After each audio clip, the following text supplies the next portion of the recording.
overpaid, Winnie! My old thing! You make my butt sting! I detest you! You're all garbage! All of you! Back up the truck! Back it up! See, I told you. Bring out the tarp. Cover the field. I can't watch this anymore. It's over. Turn the lights out. Let's get the bulldozers in here and turn this place into a parking lot. Here we go. Fuck, here we go. Here we go. Here we go. Here we go. Yeah, here we go. It's time for the old time happy hour. So pick up your step and smile. What was that intro? To smile. What? Sorry. Hello. We on the air. What was that intro? That's what I play when they lose, dude. It's from it's Randy Quaid from Major League 2. That was we had talked jokingly about, because we knew what this season was going in. And the fact is, well, hang on, by the way, that's Intern Know the Pro. I am Terry, the host. I forgot to put host on there. This is OutDrank The Coverage Monday night special, Tuesday night happy hour. Sorry.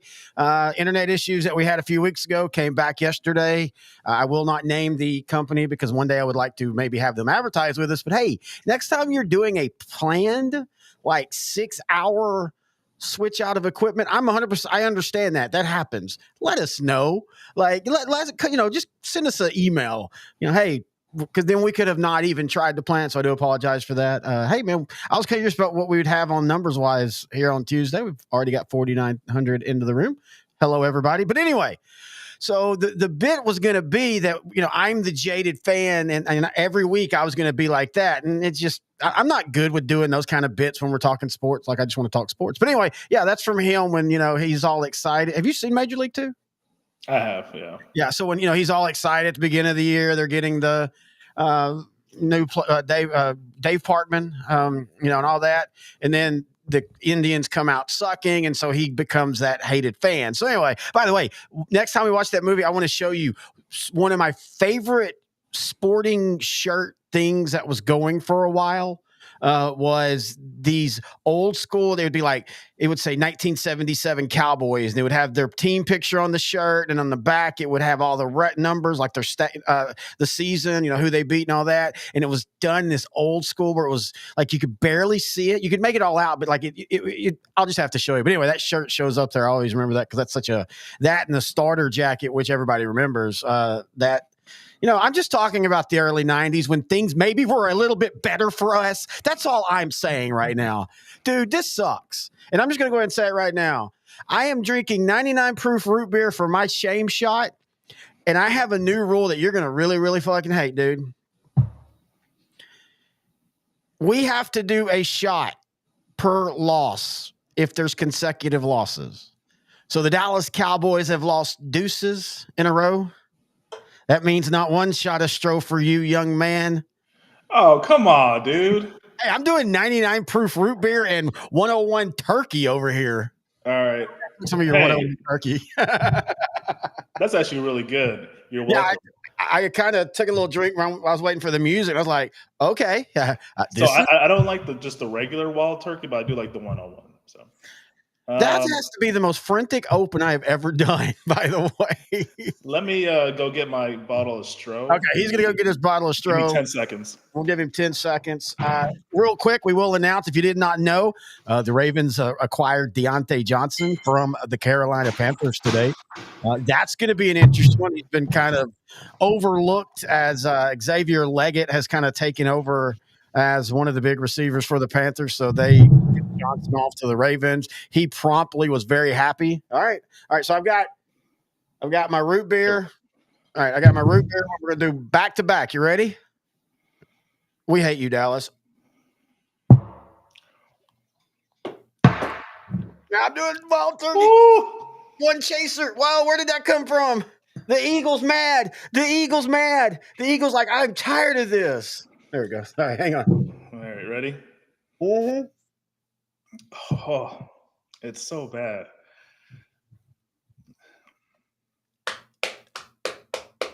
Your second shot? That's my second one. That's the turkey. Ooh, it tastes really good when you sit. When you shoot, it kind of goes down.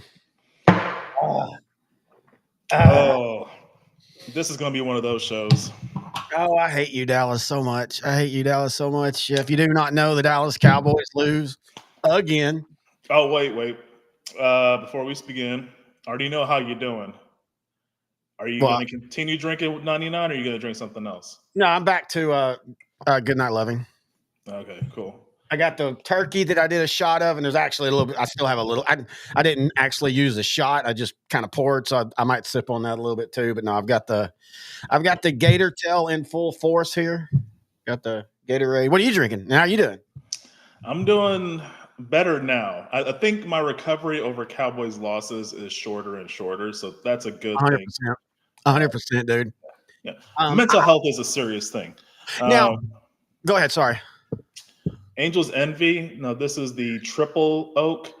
What they do is they take their regular straight bourbon, and which is aged 4 years in a white oak barrel, and then they take it and they distill it, or they let it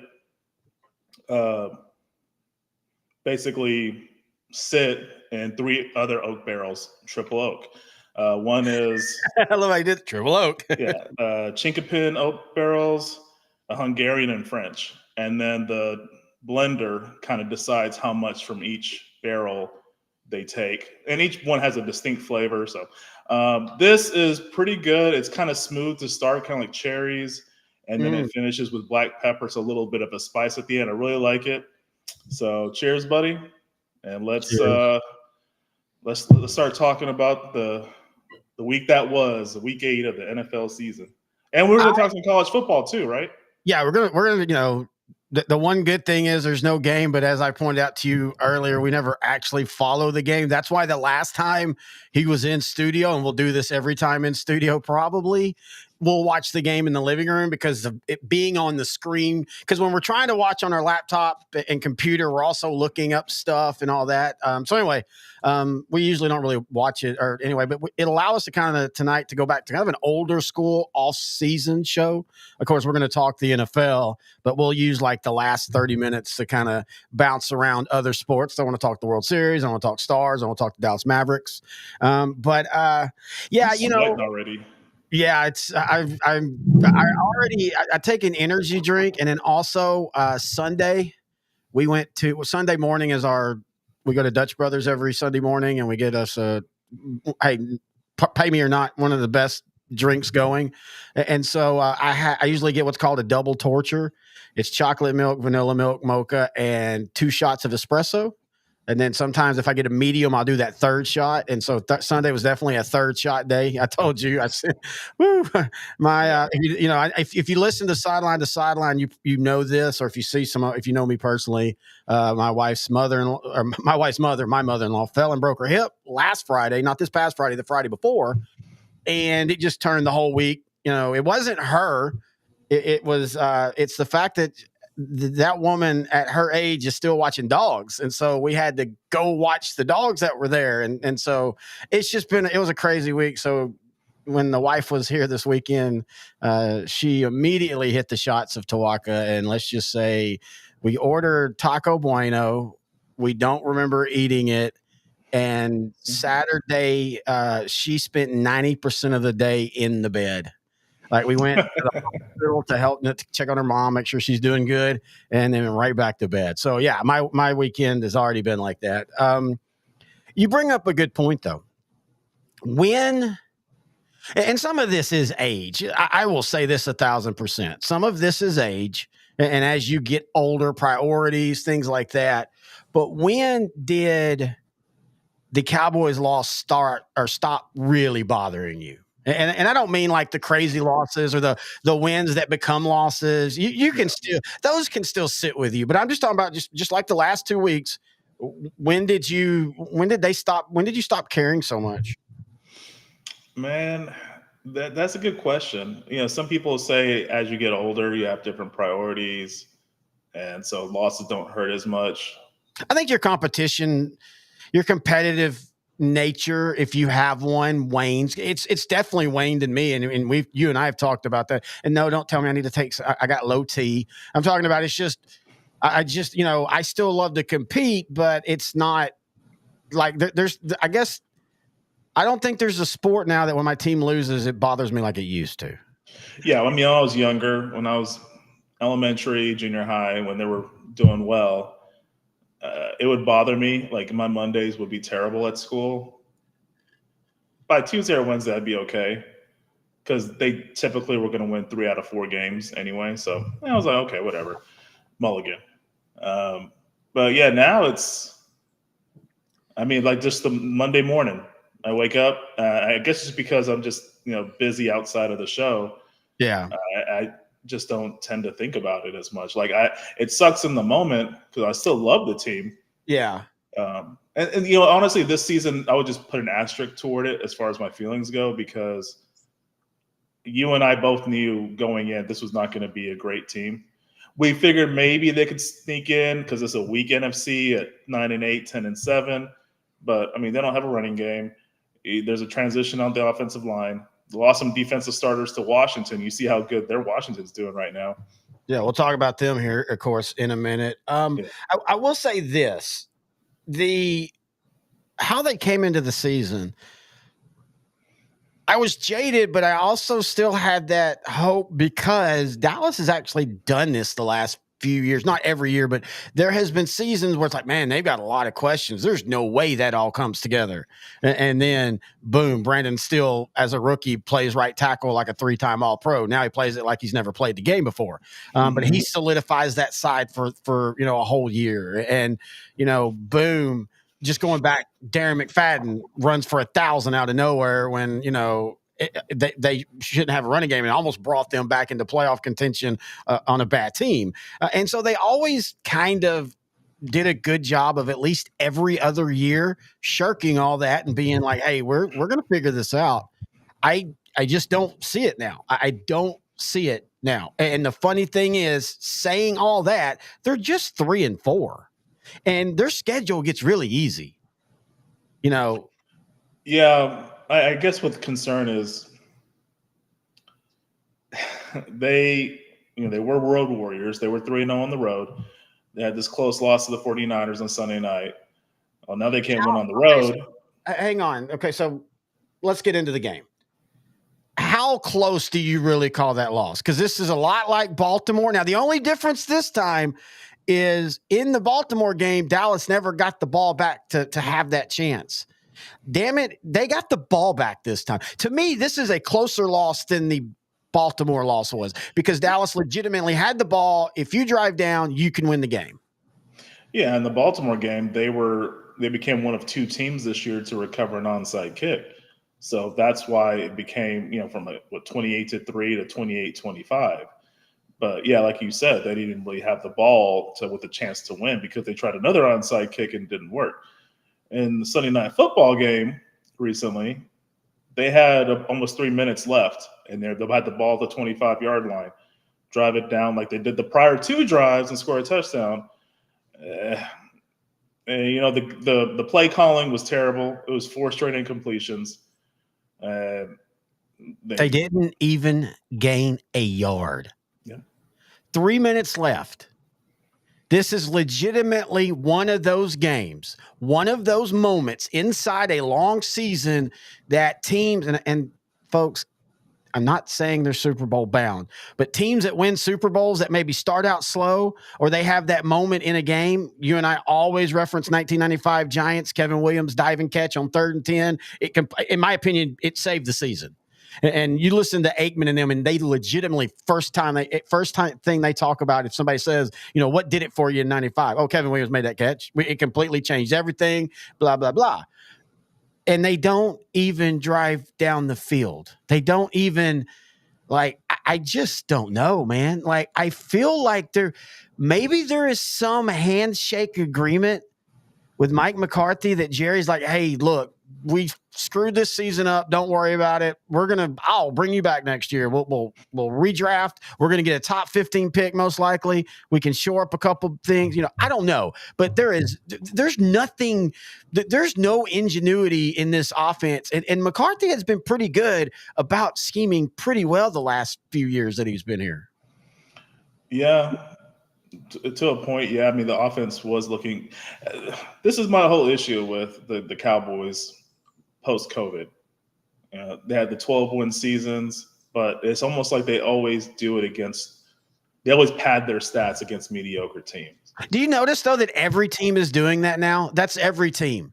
I've noticed this because you and I watch Red Zone when the Cowboys aren't playing. No, actually, I just watch Red Zone all the time. I'll put the Cowboys on my laptop.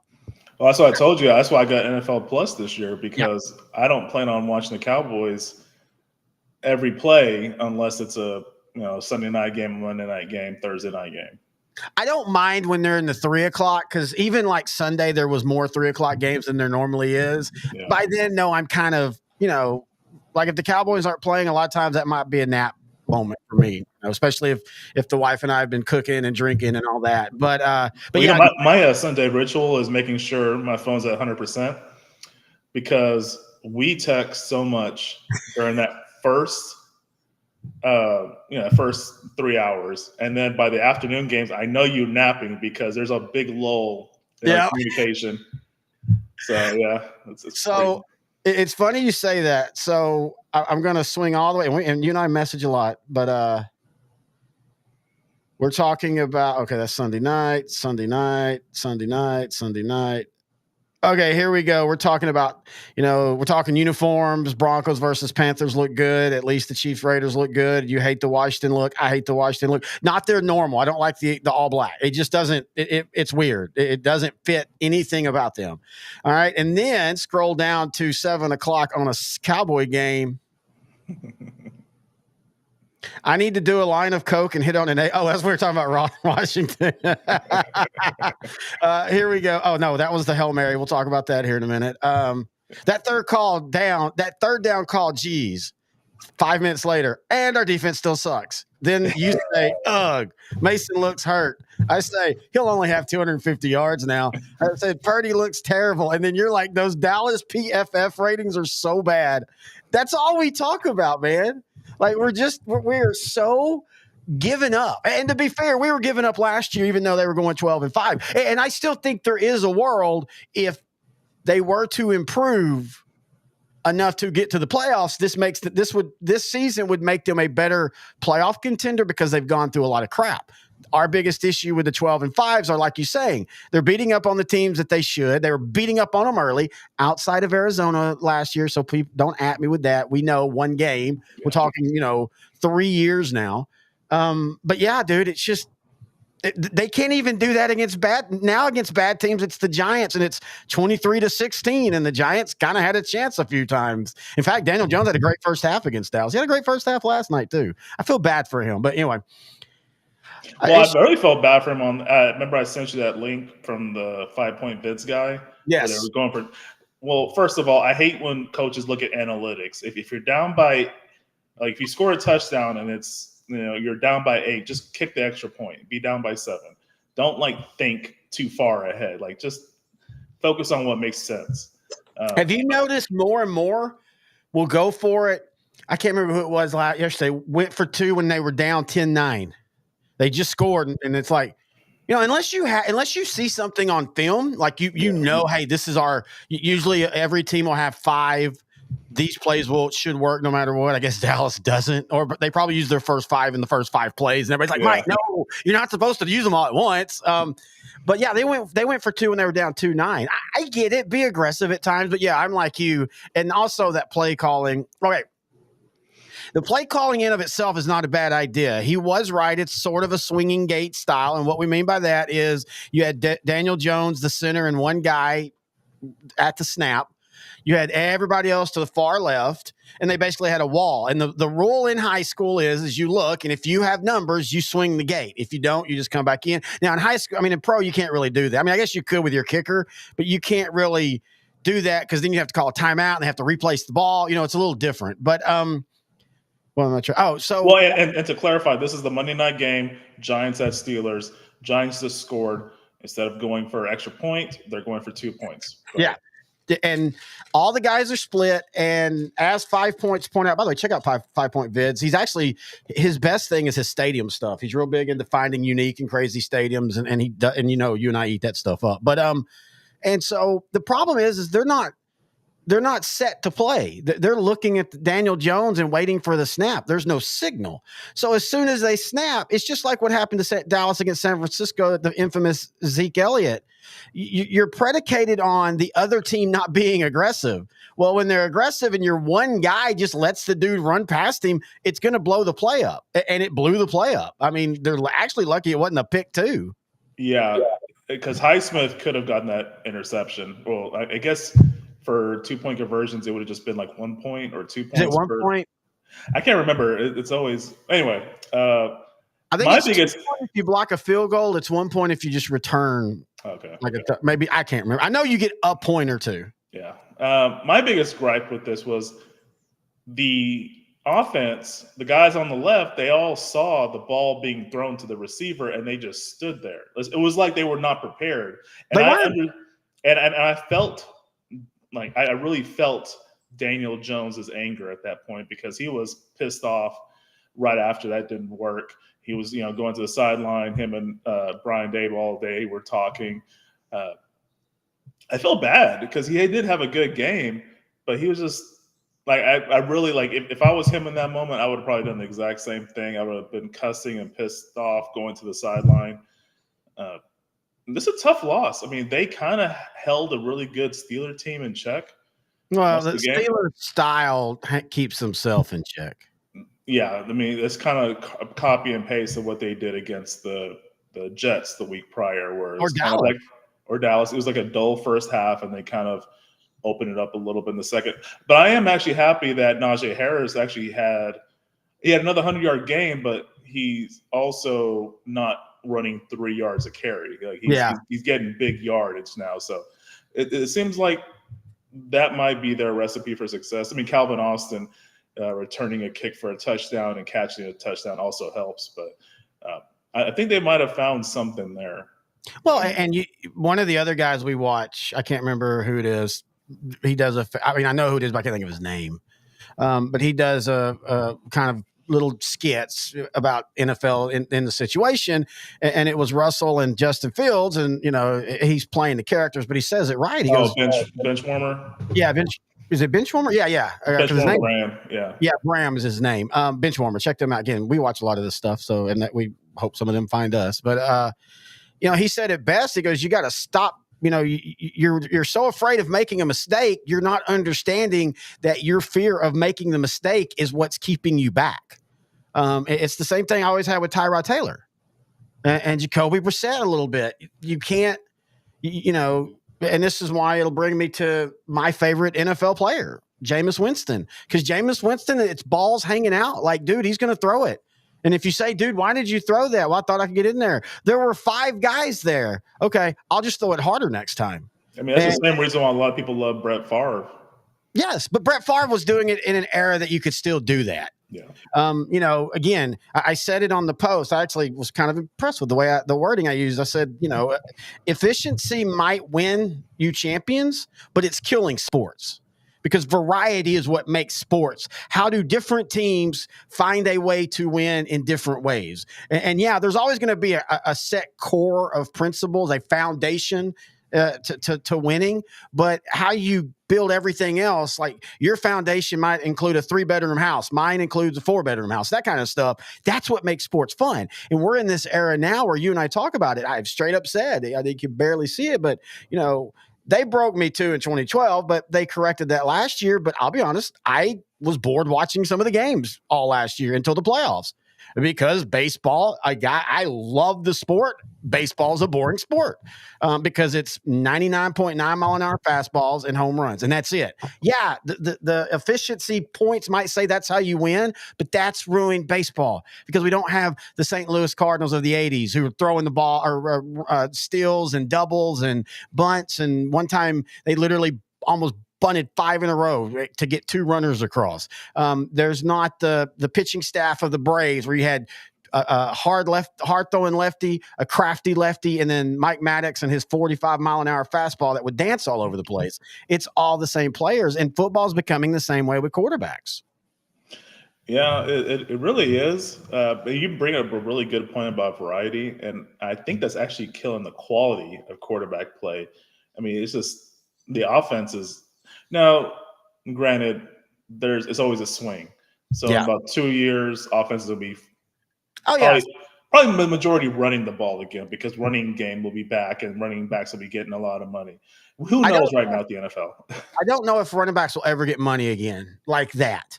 But they are running the ball a lot more, so that the importance of a good running back is starting to. I mean, look at the Packers.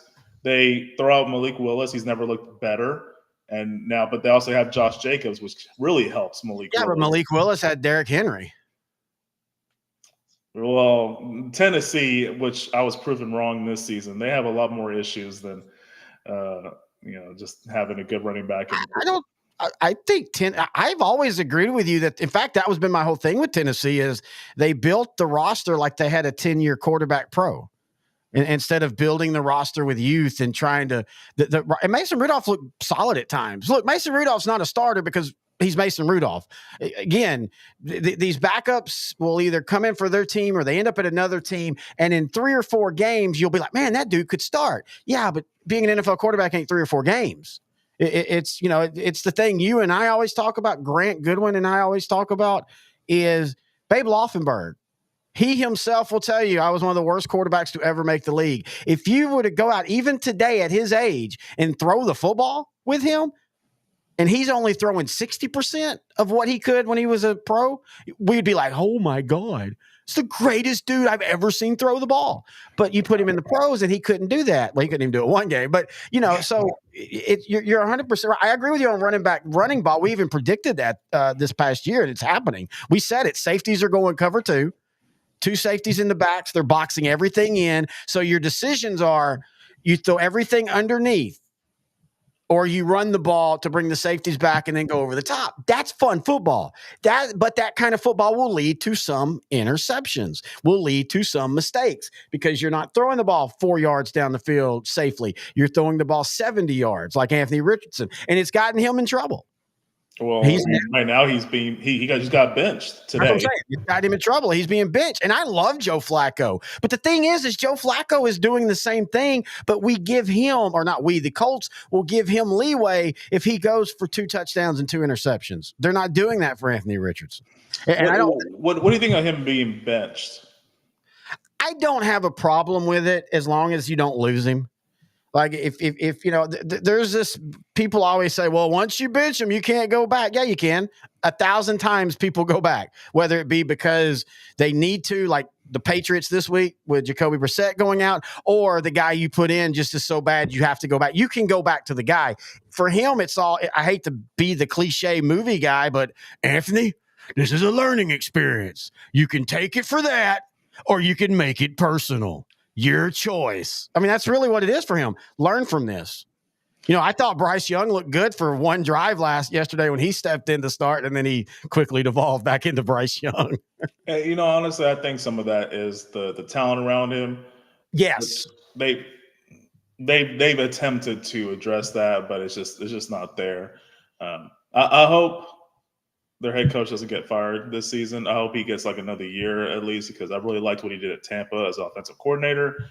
But yeah, Panthers are a whole nother mess right now.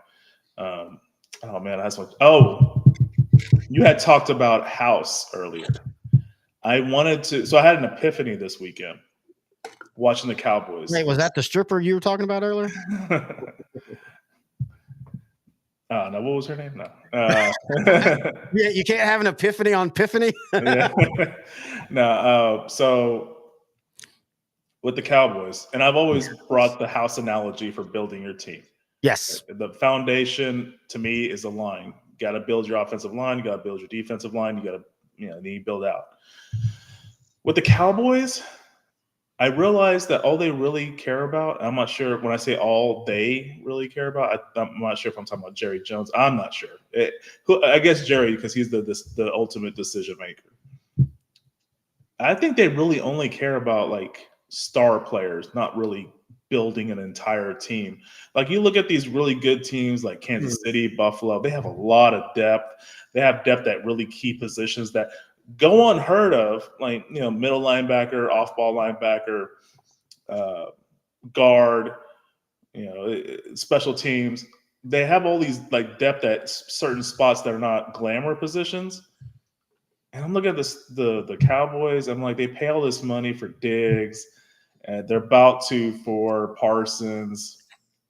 They paid Martin. They really paid Dak. They paid CD. But I'm like, where's the depth? We don't have a number 2 receiver, let alone a number 3 receiver. Ferguson was in and out of the lineup. Martin's looking old. Rookies are trying to adjust right now on the offensive line with Cooper Beebe and Tyler Guyton.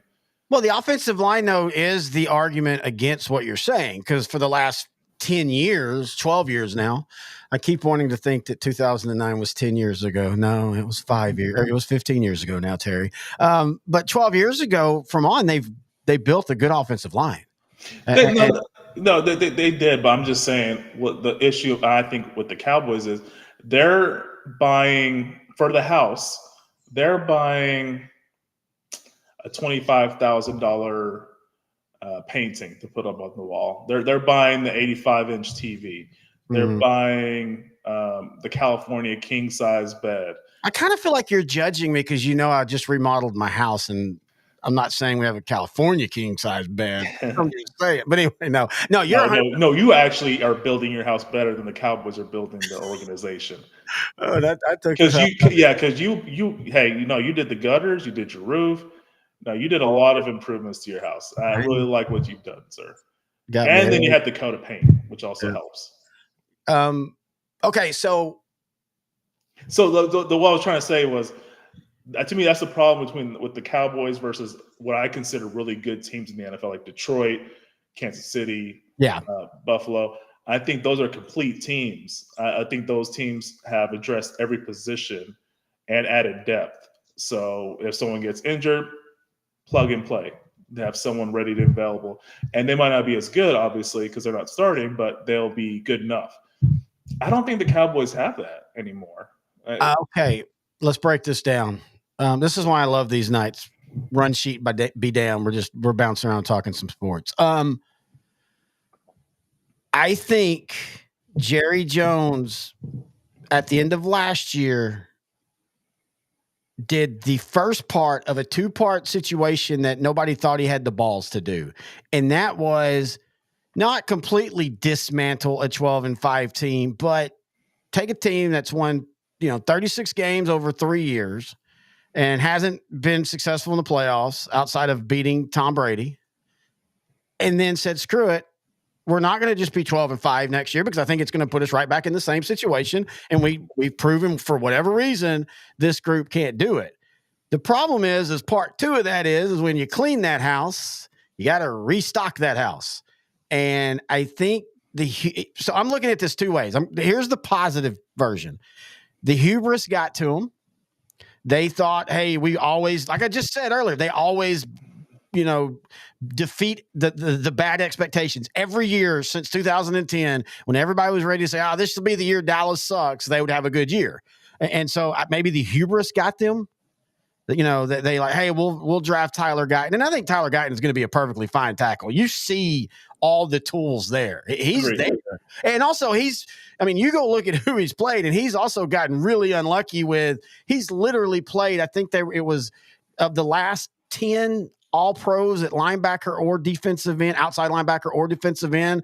In the first, quarter of the season, Tyler's played like 7 of them that have been all pros over the last 6 years. And the only reason he can't play 2 of them is one of them is Michael Parsons and one of them is DeMarcus Lawrence. And so he's there. I think he's going to be fine. But the Mozzie Smith draft, that didn't make sense in the moment. You're needing heft, and you go with an undersized run defender. Yeah, I didn't get that. I knew the Cowboys needed a run stuffing tackle at the time, but Michigan usually churns out a lot of defensive stars, and we had a late first round pick. But I mean, there was a lot of other good options. I think I remember like Keanu Benton was available. I think he went to the Steelers, of course. Um, but yeah, there was a lot of better options. And I always say like there's a lot of good rental veterans out there too. If you're not really happy with who's available in the draft, I mean, Ashawn Robinson was my guy for like a 2-3 year period because he was like valued about 2-3 million. You could get him for a year or two, and he would just shut down that running game. There would be no running up the middle, and which is perfect for the Cowboys defense at the time. Uh, but yeah, it's Okay, so here's the cynical view. Jerry Jones did that, but Jerry Jones didn't do it for Mike McCarthy. But Jerry has become the worst thing about Jerry, and this to me is why Jerry Jones has not won another, even got to the NFC title game since 1996. Everybody talks about, it's because he controls coaches. No, he really doesn't. Every beat writer that's really connected to the team will always say it's actually the exact opposite. Jerry's worst thing is it's the last person that tells him that's a good idea. And then somebody says, oh, no, that's a good idea. He can't we're keeping foundation in houses. He can't, speaking of, check out Grandeur Pest Solutions. They will take care of your house for you. But he can't have a decision and go with it. And every new move is because 10 years ago, I made this mistake and I don't want to do it again. So I'm going to swing wildly to the conservative side. So part A, he did get rid of the players, but he didn't get rid of Mike because he's like, I can't do that. He's 12-5, blah, blah, blah. But if I don't give him the tools, I can then feel better and say, hey, Mike, we gave it a try. Thank you. Bill Belichick. I'm becoming more and more of a belief that Dallas, and there might even be and this is cynical part 2, folks. There might be a handshake agreement where Bill's like, I need a year off. I just want to take a year. Let me clean up. Let me, I'm going to go watch all the games like Mike McCarthy does. No, he's banging his 23-year-old girlfriend's what he's doing. And then 5 seconds later, he's getting a ham sandwich. But, I feel like there might be a handshake agreement of, hey, Bill, we're going to clean house this year. yeah. We're not going to tank because I can't tank in Dallas. But I'm going to lock down Dak. I'm going to lock down CD. You're going to have that core foundation. You've got a young left tackle, a young left guard who's on his way to being an all-pro. There's a lot of parts there. We'll get a decent draft pick, might not be top 10, but we'll, in the NFL, you can find players top 15 that are impact. Hell, if you do it right, you can find, but you know what I mean? You consistently for the top 15 in the draft. And I think if I remember, this is supposed to be a really good draft coming up deep wise. So we'll bring you in and you can be the savior.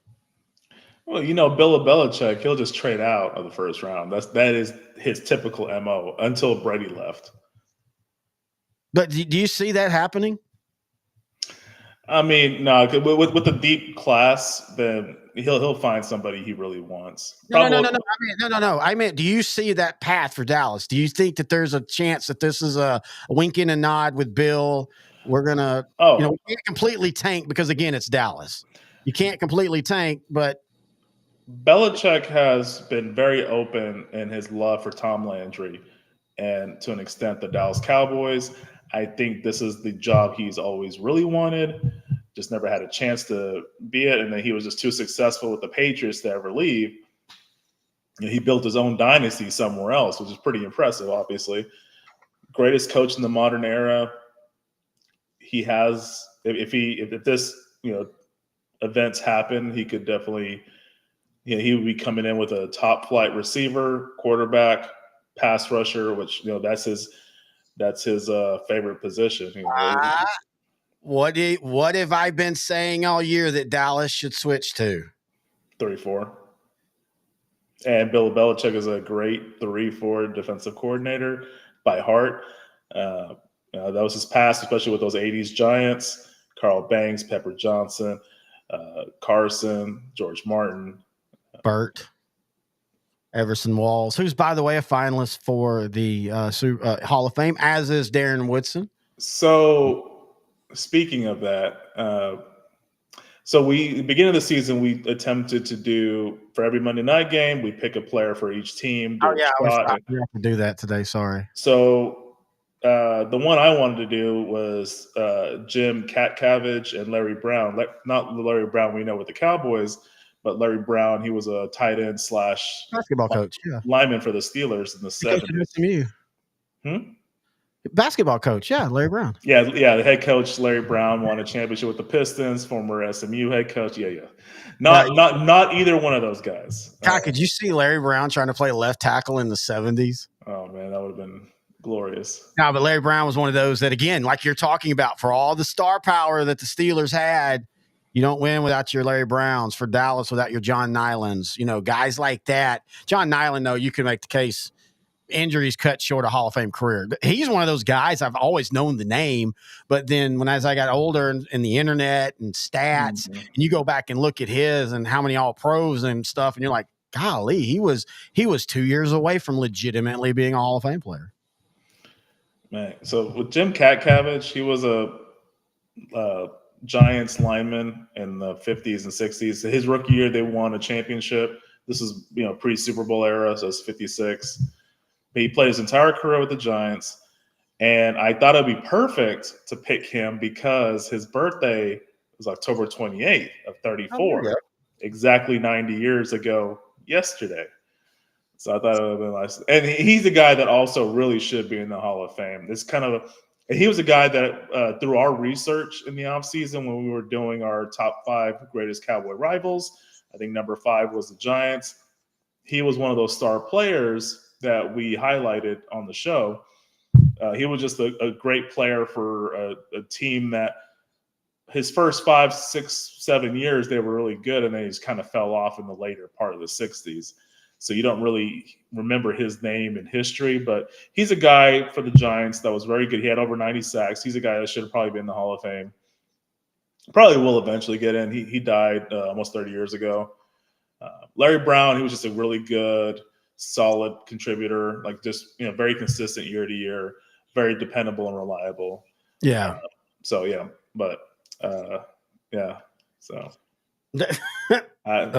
Okay. Okay, that's awesome, guys. Y'all have a good day. No, I agree, though. And again, it kind of, whether you wittingly or not, it fits into what you're talking about with Dallas right now. It's either star player or no player. And some of that is cap. Some of that is... Or no cap. Well played, sir. Well played. I kind of paused earlier because I kept looking at John Stafford's message. What did he say? He says, Terry Bennett is in a man cave. Noah Tedla is in a cave. Yeah. We're getting the mic stuff worked out, but yeah, we're going to get there. But when you look at, I don't know, I keep saying this, Jerry Jones, I know he got mad at the radio a couple weeks ago, but he was being more mad because they're literally saying, dude, you suck. You made every wrong decision. And he was getting pissed by that, and I get that. But still, other than that, he just is very nonchalant about everything. Like, he's just like, hey, I still believe we have the players. They'll figure it out. Dude, I remember a time where if Dallas went 5-2 in a 7-game stretch, he's pissed off. And it just, I don't know, something just feels different this year. And it's, I mean, maybe Dallas has just finally become a stale franchise. I mean, again, for all they haven't won a play or gone to won a division round game. Yes, but from 2010 to now, they've had a 14-year run where they're way better more times than they're not. And almost every time until this year, the reasons they weren't good was quarterback or massive injuries across the board. Yeah. 2015, Romo was lost. 2017, Zeke was out for 6 games. 2009 is the only year they didn't make the playoffs. And to be honest with you, this doesn't... 09 they made it. I mean, 2019. I meant 2019. Sorry. Oh, yeah. That was that was when they kind of went with the whole, we have 3 really good receivers. We're going to be guns blazing. If that offense was in 2024, I think this current offense would be perfect because you don't really need a running back. You have 3 really good receivers that can create separation. Yeah. But that's not the case in 2024. Well, and then the problem was in 2019, at the end of the season, they stopped getting open, or the offense went really stagnant. Yeah. I think about that Eagle loss to, at the end of the year. Yeah. Yeah. I mean, it wasn't like the Eagles were rocking and rolling either. I mean, they looked like crap too. And Dallas, I just remember Dallas was like, every other play was just trying to throw it down the field to Cooper, but not in the exciting down the field way, but in the, it's obvious that Cooper is just going to run out of bounds and not be able to make the catch. Here it comes. But so maybe they're just stale. But this goes back to, okay, so how do you refresh this team? You get rid of the coaches. Yeah, that's usually the first thing you do. It's because you just can't get rid of 40 players. But it's easier to get rid of a coach and bring in a different one that has a philosophy that fits the personnel you currently have. That is the lesser of 2 evils, if you will. They still need depth. Depth is always going to be an issue, and they need a running game. They need a lot of other things too. At least the special teams is there. Yeah, but I definitely see him leaving if they get rid of coaches, unless you're going to tell the other coach. And most coaches would be like, sure, I'll take the best special teams coach going. Oh darn. Yeah. But you just don't know. He might be like, I'm out. I don't want to do this anymore. With Dallas, I mean. Yeah. Fossil, the Cowboys special teams coach, Fossil, he could definitely just leave and take the high. I mean, he should get the most money for a special teams coach in the NFL. He's done a remarkable job. Great punter, Brian Anger. Great kicker, Brandon Aubrey. They're just great returner in Kavonte Turpin. Coverage is great. All that's great. The special teams make you think, hey, we might can steal some field position, like against Pittsburgh. Yeah. We might block a punt. We might have something, it's funny how when he first became special teams coach, we weren't real big. I mean, his reputation preceded him as great he was, but you remember the fake punt against Washington? It was just absolutely terrible and all that. But he has definitely become the best thing that the Cowboys have. Mike Zimmer's lost. It's pretty bad. And I kind of, just because I like Mike Zimmer, he seems like a really nice person. I kind of want to give him the benefit of the doubt just because of all the injuries at key positions. And no, that is important, especially when in today's NFL, you definitely need an edge-setting defensive end. Ooh, we've been needing that since the 40s. But you also need a top flight pass rush specialist. But I will say this. Micah Parsons has not looked good all year, even before he got injured. He had 1 sack. I think he has 1 sack on the year. It was against Cleveland. But even in that game, I was like, man, he's just not in the backfield like he normally is. And I'm not in any way thinking he is the reason. The one fear that you and I talked about with this team, with this new defense was, are they going to end up using him at linebacker at the wrong times and using him as a pass rush specialist at the wrong times? And that's exactly what's happening. That's why for me, dude, you 3-4 it. He's an outside linebacker. He becomes DeMarcus Ware. And you just set that at, you say that guy right there, here's $120 million. You're getting me 12 sacks a year for the next 7 years. Let's go. And then you build around that. But in this system with Zimmer, it's just, you never know what he's going to do. And I don't mean that in the good way. Like, oh my God, he's all over the field. You never know what he's going to do. It's like, oh no, he's at linebacker. This is when we really would need a pass rush. And when he's pass rush, oh great, it's 3rd and 1 and we're setting him at trying to rush the passer. You know what's about to happen. They're going to run at him. And so again, Mike Zimmer is extremely lost. Yeah, I see him on the sidelines, and he just has the same facial expression. It's very sad because this is the same guy that you and I both loved in the 2000s when Bill Parcells essentially taught him what the 3-4 defense was, the nuances, the mechanics, and he kind of made it work. And it kind of turned Greg Ellis into a very versatile player. And he was kind of uncomfortable switching to linebacker, but it kind of ended up working. And it was a very solid unit for a few years there. Then he went to Cincinnati, had a great run. Minnesota head coach, went to the NFC title game in 2017. A lot of solid years. And then Deion Sanders loved him so much from his time when they were both Cowboys in the 90s that he hired him to help him at Jacksonville State, then at Colorado. Man, it just seems like a Monty Kiffin situation, Mike Nolan situation, Mike Nolan situation where the game just kind of passed him by. Even when they were sort of healthy. I know they don't have DeRon Bland. Diggs looks like he needs another year to recover because he does not look like the same guy I saw in 2021 and 2022. No, and we kind of expected that again.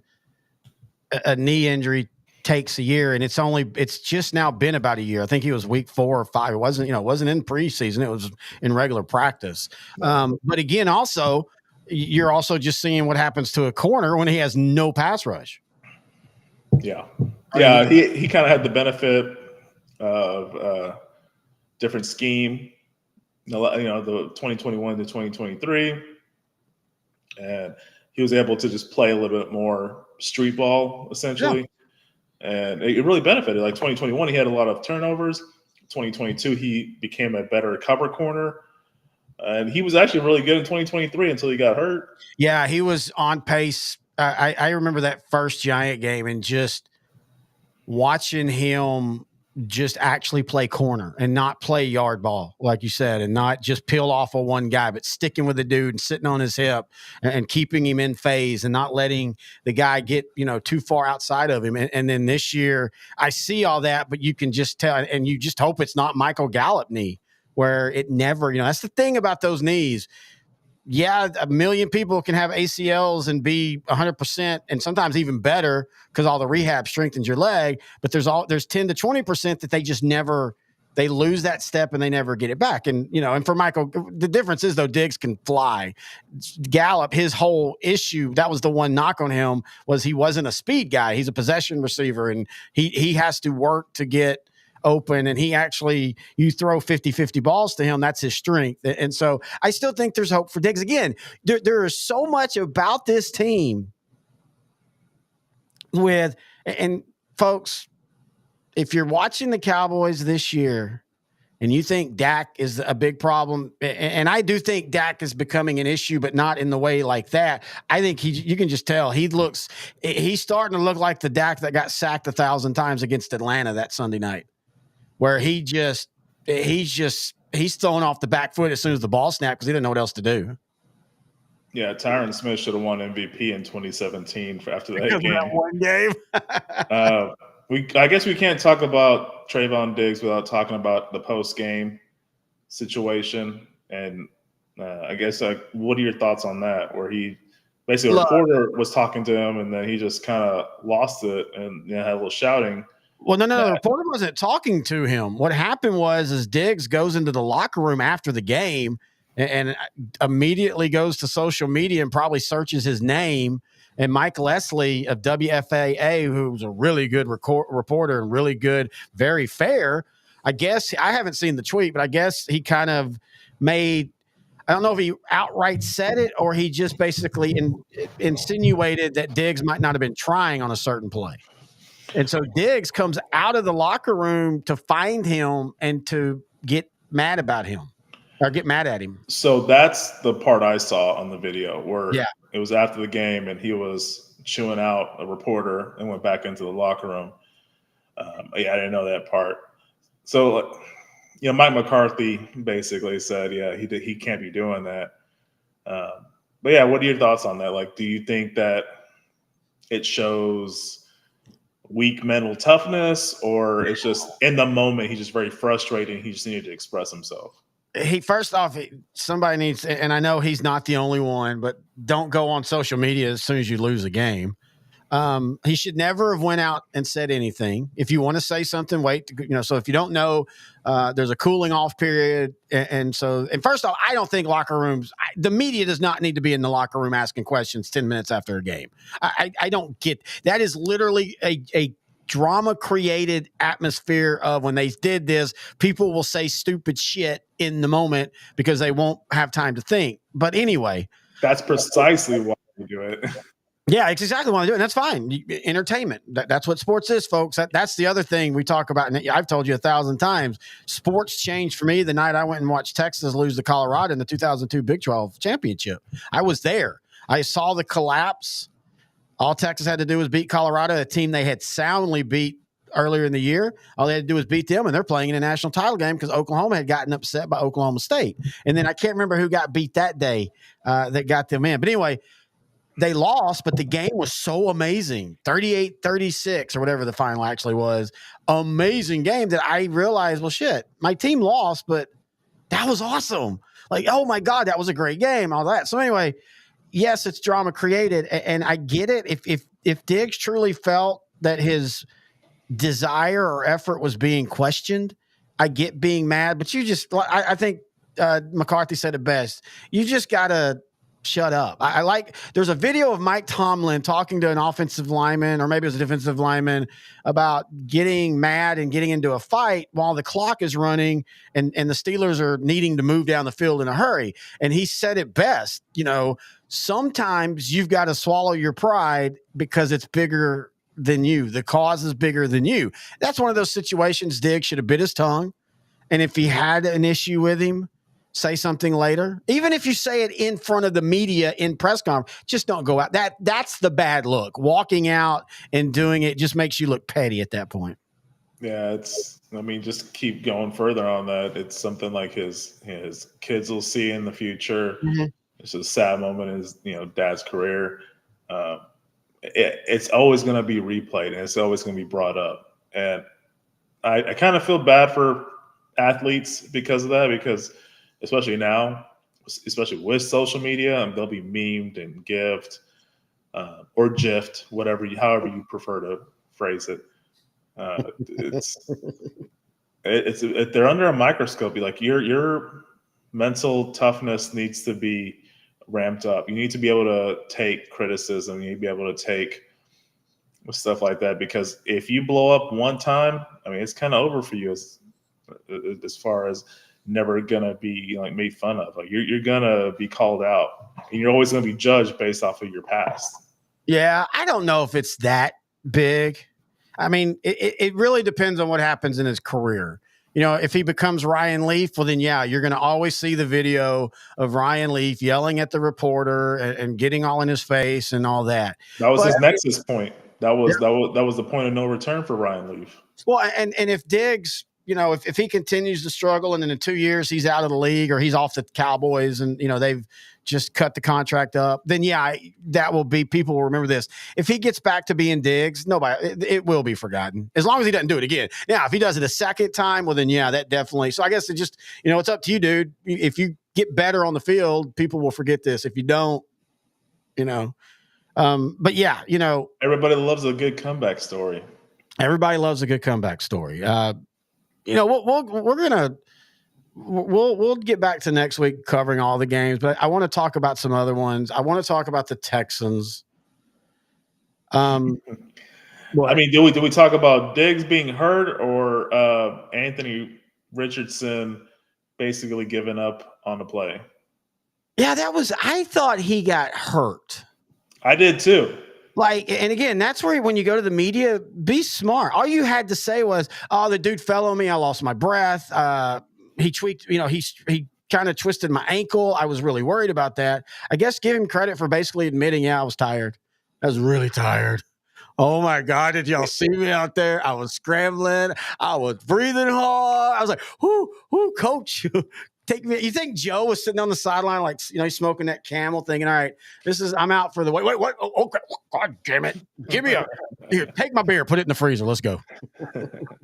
Man, I don't know what to start with that because, Shane Steichen, Colts head coach, he basically said what happened on that play has nothing to do with his decision for who's going to start going forward.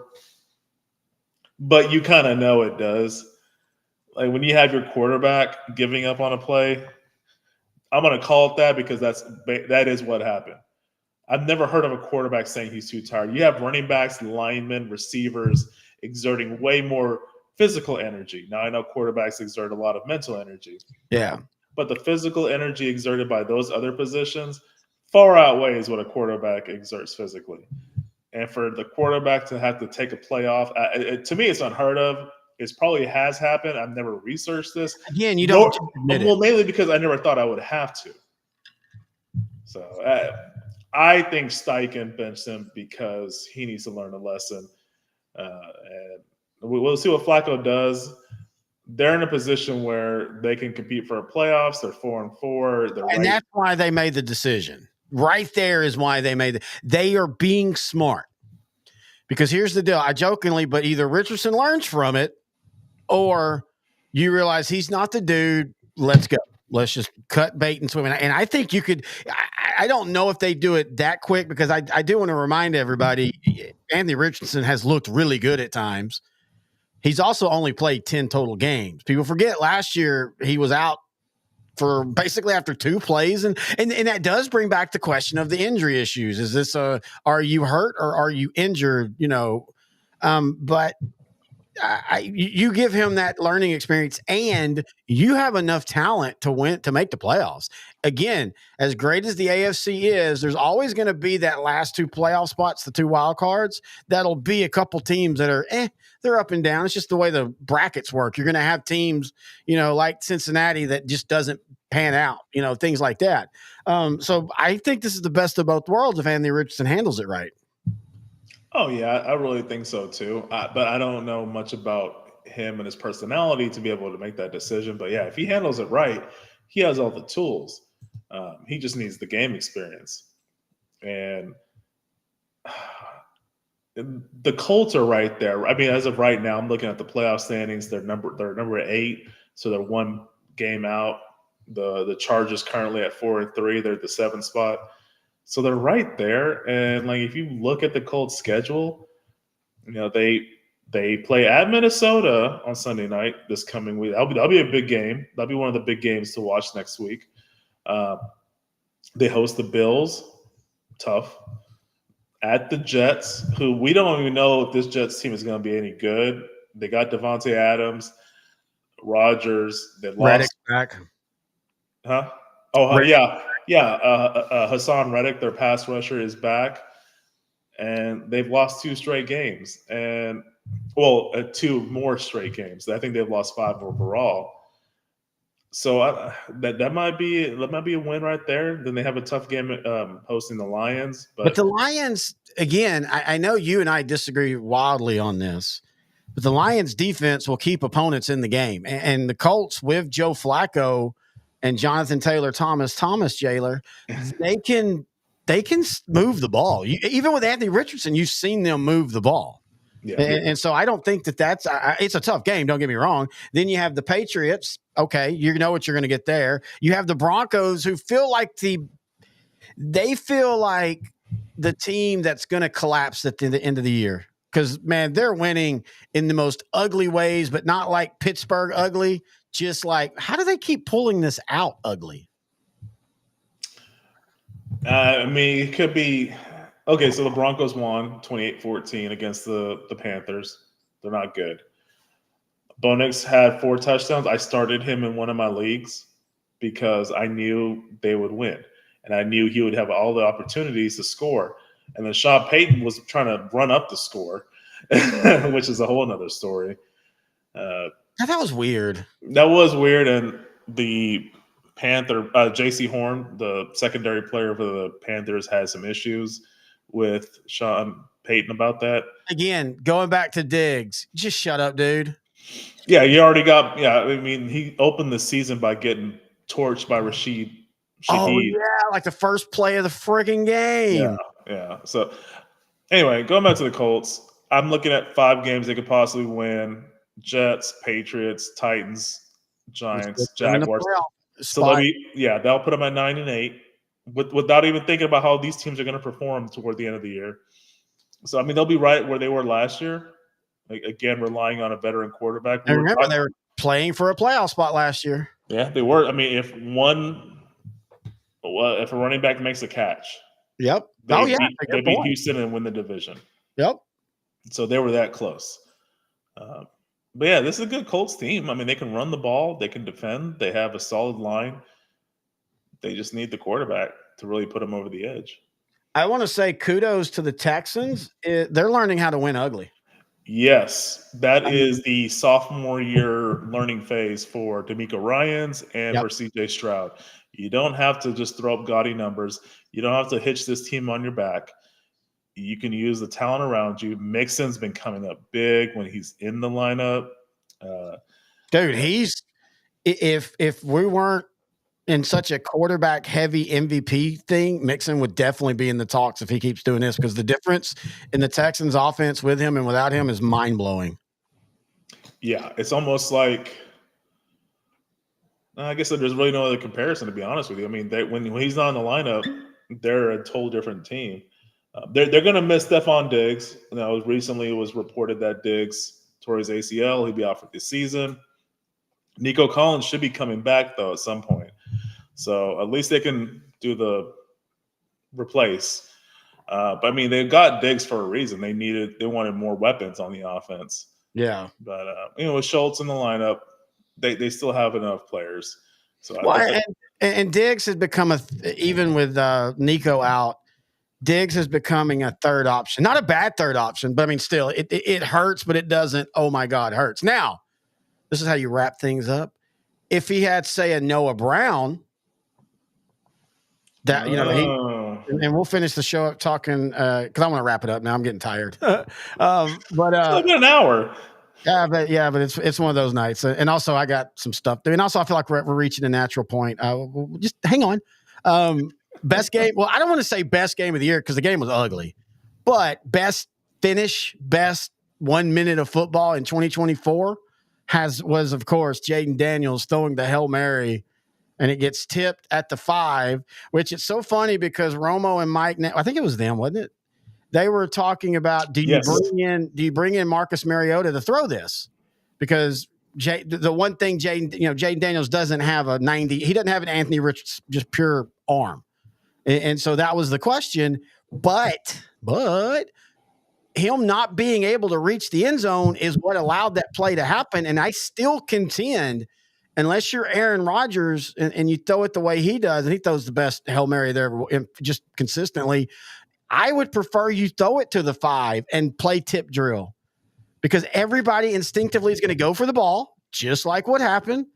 And Noah Brown's just sitting in the back to cherry pick the bounce. And then what's his name? The Bears Tyree Stevenson, who I like, who's a really solid player. You'll talk about you'll never live this down unless he becomes an all-pro corner. Yeah. So if you don't know, right before the play, he's literally talking to the fans and waving at them and pointing. And he was supposed to be on Noah Brown. So he has to kind of scramble, and he gets out of position, and Noah Brown makes the catch. Crazy, and I feel bad for him. I think he'll learn from it. He seems like one of those guys where he just he made a bad mistake. Yeah, but he's become Leon Lett now. People will lead with that at least for the next 5 years. And the best thing for the Bears, it was one loss. They can learn from this. Eberflus didn't call a good play for the defense. Eberflus is the head coach for the Bears. He had a guy on the line as a spy for the quarterback. Yeah. On a Hail Mary, which makes no sense. I mean, we saw what happened a few weeks ago, 5-0 Minnesota versus 3-1, 4-1 Detroit. They rushed 4 or 5 guys at Darnold and got the sack and to end the game, because Darnold was going to go for the Hail Mary in that game. Yeah. Bears was just having a guy floating just to I don't know what he was trying to do, because anyway, I think that was one of the reasons why they lost. Obviously, another reason was you got to bat the ball down. And, Stevenson was already out of position because, he was showboating. But well, you also have them handing off to an offensive lineman when you're trying to go ahead touchdown. And the only reason they got lucky to get the ball back was Washington went too conservative offensively and ended up punting. Again, the Bears head coach, I'm not saying Nagy was the answer, but it's just like when the Giants fired Ben McAdoo. It didn't make sense in the moment. and all you've done as the Giants is you just got another McAdoo and Brian DeBall, who has one good year in a fluke NFC year where 3 teams from the NFC East make the playoffs. And then you beat a Minnesota team in the first round that was doing what Minnesota did back then and kind of do what Dallas, we talked about last year, look good against good teams, bad teams and all that. And now you have him, and the same thing with the Bears. Eberflus I think is a terrible head coach when it comes to that kind of stuff. Yeah, they are better just playing from ahead because that will minimize the amount of bad decisions Eberflus will make. They're 4-3, so they still have a winning record, but they've kind of had a soft schedule to begin the year. So we'll see what the second half of the season shows for them. I still like the makeup of this team. They'll still need to add one piece to the offensive line and another to the defensive line, but everything else is pretty good. Good mix of youth and veterans. Yeah, I totally agree. All right, I'm going to wrap it up there. I'll explain to you why off the air, Noe. It's not something I want to talk about on the air, but you can email the show, odtcshow@gmail.com. We appreciate all the views tonight, and we appreciate y'all giving us a day and a week, because last week you were in London, hotty-toddy. And so we appreciate y'all coming back tonight. Check out grandeur4sure.com, our title sponsor. Again, our YouTube channel, youtube.com/@L4 Media Company. And check out our Patreon. Let me pull that one up right now. All you got to do is go to patreon.com/L4 Media Company. I'm working on our Vince McMahon comment and reaction to his Netflix series. We've recorded part 1. It's so long. We're going to go part 2 in November. I will have this one out probably in 2 weeks. I'm editing some video and trying a different style than what we normally do here on OutDrank The Coverage. All right. You good? I'm doing great, sir. All right. You have a great night. Everybody else have a great night. And we'll be back Monday for OutDrank The Coverage right here on